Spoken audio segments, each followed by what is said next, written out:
महानगरले फेरिदियो सुकुम्बासी बालबालिकाको भविष्य। Free hostel र पढाइ पाएपछि परिवार खुसीले भक्कानिए। मेरो भाइहरूले होस्टेलमा लगिरहेछ, एकदम राम्रो छ, मलाई खुसी भइरहेको छु। म एक हौसला त्यो पढ्नु पाउने भएर हौसला भयो, एक चाहिँ अब मबाट छुट्टै सुत्ने भयो भने त्यो चाहिँ दुखी भएको। बस्तीमा हुँदा नि पढाउन सकिएको थिएन, सरकारी स्कुल हाल्ने थियो। अब त्यहाँबाट भत्ताबत्तुमै भयो, हामी यता आयो।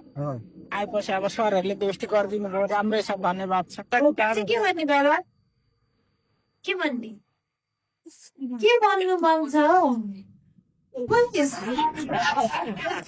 हामीले त अहिलेसम्म चाहिँ सोचेको थिएन, जस अब यहाँ आएर थाहा भयो कि अब चाहिँ हामीलाई चाहिँ महानगरको टिमले चाहिँ यतिसम्म गरिदिनु भएको रहेछ भनेको कुरा चाहिँ यहाँ आएर स्पष्ट रूपमा बुझियो नि त। सानी नानी के भन्ने,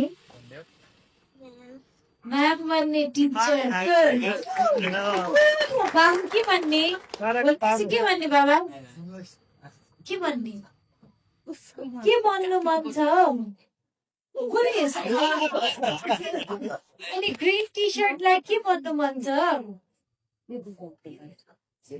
क्रिकेटर, गुड।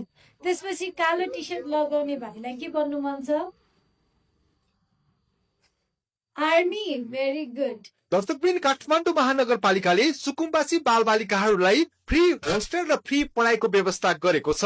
अब काठमाडौँकै चर्चित र महँगा स्कुलहरूमा ती बालबालिकाहरूले पढ्नेछन्। सरको तपाईले महिनाको शुल्क सुन्नुहुन्छ भने आदरणीय बाबुज्यू, उहाँको महिनाको शुल्क प्रति विद्यार्थी 35-40 हजार रुपियाँ लिनुहुन्छ। होस्टेलमा 35-40 हजार एक विद्यार्थीको लिनुहुन्छ।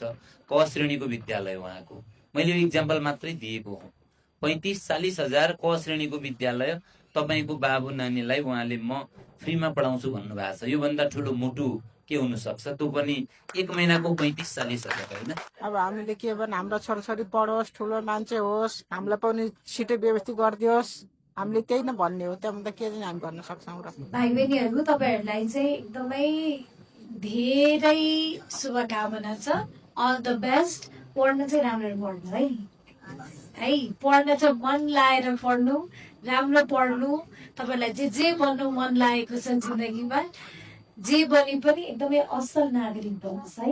नेपाल सरकारले नदी किनारामा चाहिँ जब रहनुभएका विद्यार्थी भाइ बहिनीहरूलाई अझ व्यवस्थित बनाउनको लागि त्यहाँबाट हटाइसकेपछि काठमाडौँ महानगरपालिकाले हामी यही काठमाडौँ महानगरभित्र बसेर चाहिँ शिक्षालाई सञ्चालन गरिरहेको अवस्थामा उहाँहरूले हामीलाई सहयोगको लागि अपेक्षा गर्नुभयो, हामीलाई अनुरोध गर्नुभयो र हामी धेरै चढमा बसियो र यसलाई चाहिँ एउटा मूर्त रूप दिउँ भनेर लाग्ने सिलसिलामा आज एउटा सम्झौता पत्रमा हामी हस्ताक्षर गर्न आइरहेका छौँ। र महानगरभित्र रहेर र देशभित्र रहेर पनि हामीले सेवा गर्ने हामी एउटा